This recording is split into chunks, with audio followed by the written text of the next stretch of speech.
Awesome. And I'm glad you're doing this too, by the way, because I've always loved, as an interviewer, when you interview people, you gravitate towards the people that communicate great back. And I've always loved interviewing you, except for once. Oh, yeah. There was one interview. Vegas. Oh, my God. That's another I think that's a whole nother podcast. We'll save that for part 2. But, dude, that was the one time in my life where I was terrified of my job, is when Bondo said, go to Adam. All right, guys, I'm with Adam Cincerello. Adam, just take me through what happened and the emotions that you're feeling right now. Yeah, obviously, unfortunate. Just felt fine out there riding and just came through that section and got just a little bit closer to the tough block there and crashed. And I honestly would have been fine, I think, but I got up and the bike was super mangled. It's pretty much unrideable. So it's unfortunate, man.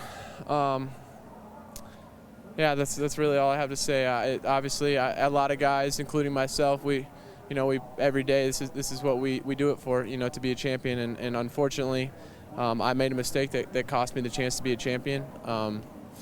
I've been in this situation before, and I felt what the bottom feels like, and I think I'll have some perspective. I think the sun's going to come out tomorrow. It's unfortunate, obviously. It feels, we put everything into this, and you put your self-worth into it, you put everything into it, and I feel like I failed. I feel like a failure right now, but tomorrow I'm going to wake up. I'm going to, put the boots on again and go to work. That's just that's what I'll always do. I always give them 100%, always fight to the end, no matter what happens.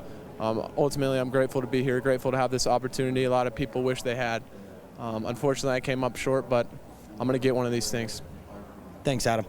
It's funny because that moment for me, well, and we won't get into it. We got to go here. I'm going furniture shopping, but that moment for me is such a defining moment in a good way. We were just talking about that too last night. Yeah, and it's it was a really bad moment at the time, but I look back on it and I genuinely smile. So I'm glad I did it. My final note to you is, I've always liked you. Just you're cool. You're a nice guy. You're always, and I've always respected you. I respect everybody, but that moment and the way you handled that, and the way Nick Way handled that, because he was a part of making you stand up. Oh, 100%. He told you, get your ass up. Yes, do this he did. interview.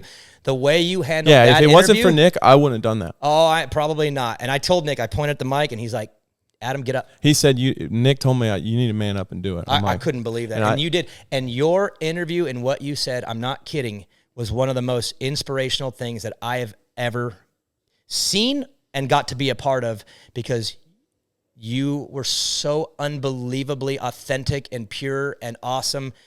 And then the fact that you went and won that outdoor title, I was just, that dude, you're a savage. And I want you to know my scariest moment ever was because of you. And it's why my respect for you has gone from 10 to 20.